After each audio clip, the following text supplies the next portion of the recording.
FPGA-based consoles have been making a wave in the retro gaming community lately, and at the forefront of all of it is analog. I previously bought the Analog Super NT, and I fell in love with it. It's a great console. And I bought their newest one, the Analog Mega SG, and I'm here to unbox it for you. So why don't we open up and see what's inside.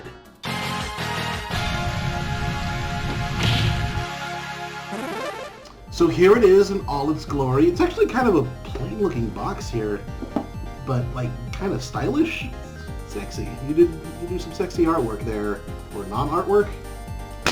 Let's open this thing up. Luckily I do not need the use of my trusty dusty knife this time. Pinky is on a vacation. And yeah, there it is unboxed. And I never actually noticed this before, but there's like kind of there's an embossed like kind of, it's the analog symbol, like the thing that you turn on whenever you turn on one of their consoles, like this symbol appears. I don't know if it's the camera's picking it up at all, but yeah, why don't we actually open this up. The lid comes off real easy. Oh, the main event's right up top. Let's do this one at a time. I mean, screw it. Let's just get the meat out of the way. This sexy beast right here. Wow, that is really nice.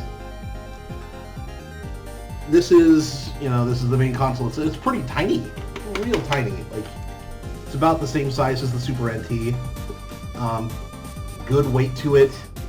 Does not feel cheap. Does not feel like cheap plastic.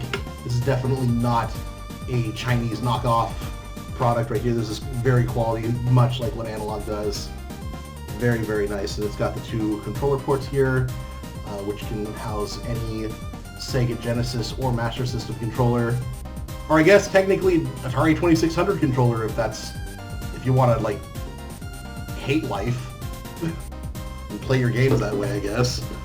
But we got some other stuff here. I wanted to show it off last, but it was right at the top, right in your face.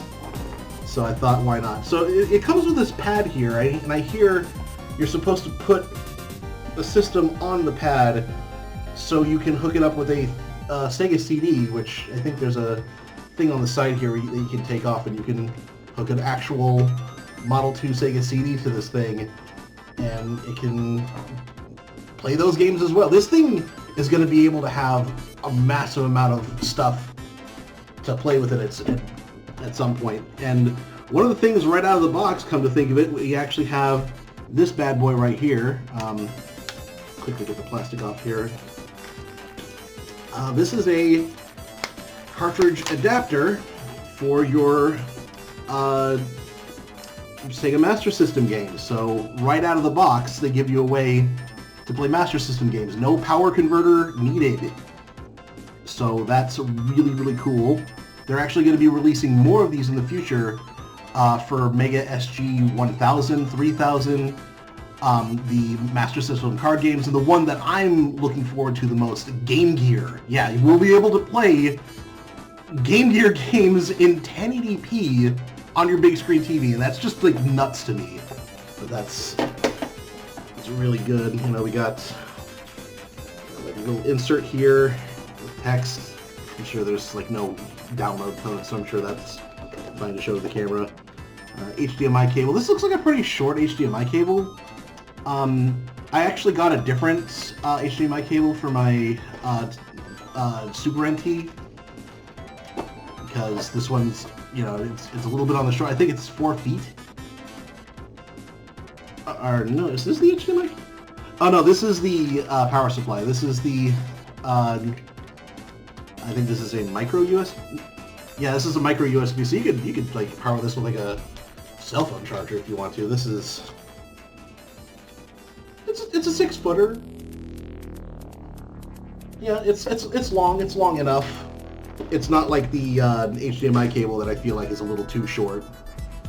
So, I have a big setup in my room, so I need to have, longer cables, so I'm probably going to be using something that's not the stock thing. And we got ourselves a power brick, like all the other, like anything else that comes with it, except Nintendo for 3DS, I guess.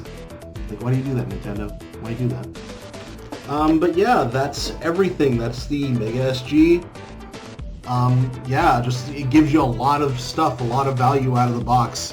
One thing that did come with this that you could have had bundled with it was the 8BitDo M30 controller, the wireless controller that plugs in, and you can play Sega Genesis games wirelessly. I opted out of that because I've just heard not so great things about their D-pads on those controllers. I actually have a friend who bought an 8BitDo controller, and he said it started sticking within a week after playing it, so I'm not too impressed with 8BitDo and their products. I was thinking of getting the Retrobit Sega Genesis controller, but this shipped early. Weirdly enough, I was thinking this was going to ship in the middle of April. But yeah, guys, that's the basic rundown of this console. If it's anything like the Super NT, I'm probably going to be falling in love with it, and I cannot wait to play games on this. So that's basically all I have for you guys today. I can't wait to hook this thing up and play some Golden Axe later. As always, if you want to support the channel, if you want to see more content like this, make sure to do all the usual stuff, like, comment, subscribe, bell notification. It really, really does help things out. And I guess I'll see you guys later. Take care.